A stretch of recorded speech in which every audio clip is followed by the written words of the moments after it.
Hi everybody, it's Honest John again. Now, last week there was a big flap about the racist comments that Donald Trump made about Judge Gonzalo Curiel. And the Democrats, of course, took their shots. That's to be expected. But boy, the Republicans, they also made a lot of noise about it. They said that these remarks were unacceptable and they would not tolerate them, and they were not going to endorse Trump. And they were not going to, and those who had endorsed him, they took back their endorsements. But they're still going to nominate him to be their presidential contender. They're still going to vote for him in November.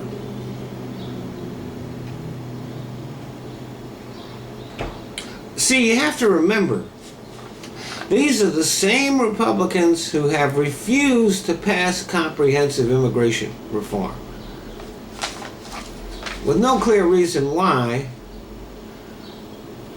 except for, if you think about it, maybe because it would piss off their base. Not having comprehensive immigration reform costs this country billions of dollars every year. And the Republicans, as you know, they're really worried about the deficit and they're really worried about the economy. Except when it comes to that.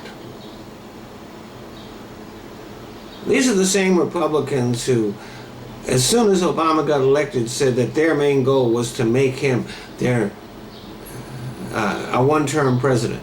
That was their primary goal.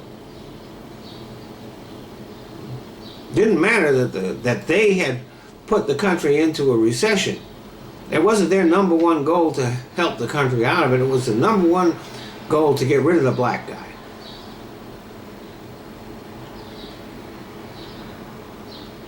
And so look at the things they called him. Un-American. I wonder where that comes from. A Muslim, a tyrant, a dictator.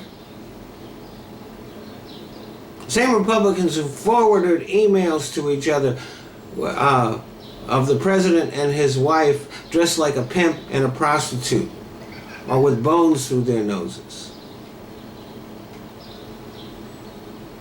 The same Republicans who made Steve Scalise, who describes himself as David Duke without the baggage. He's the number 2 man in the House of Representatives. These are the same Republicans who have passed laws in the states they control designed to keep blacks and Latinos from voting.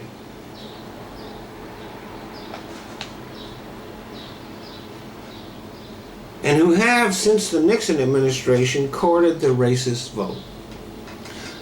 See, you have to remember that up until the Johnson administration, up until Lyndon B. Johnson, the South was known as the Solid South.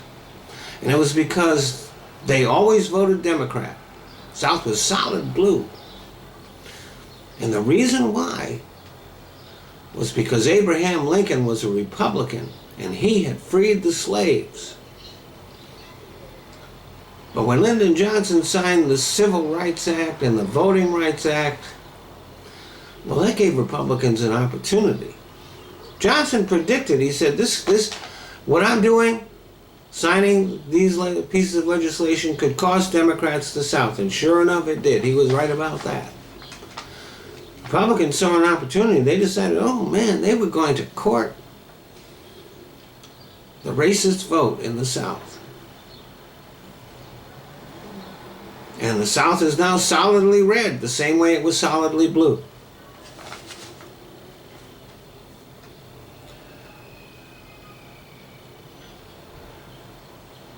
So, I mean, think about it.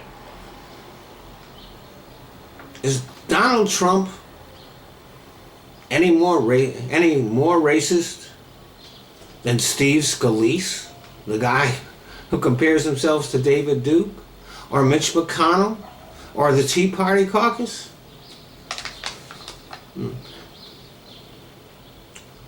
One of the things that has happened is that the Republican Party has been purged.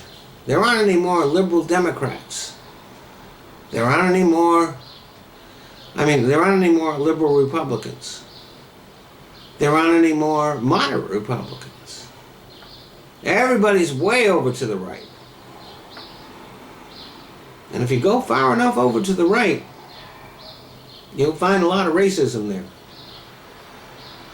The far right is based on racism. So the further right that the Republicans have gone, the more racist they've gotten.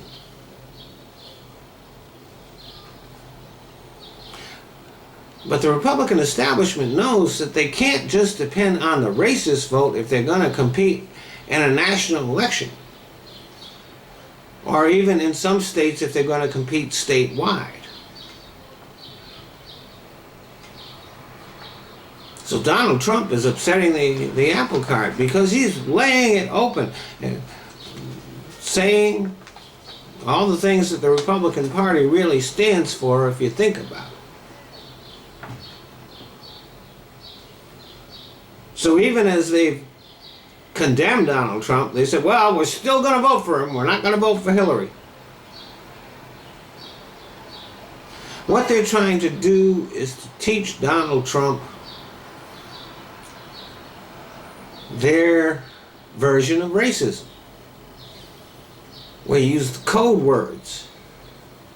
You don't just come out and be blatantly racist. You use code words and subtle expressions and stuff like that. It's not that they object to Donald Trump's racism. That's not going to prevent them from voting for him. It's that they just want him to be a little more subtle about it. Thanks for listening.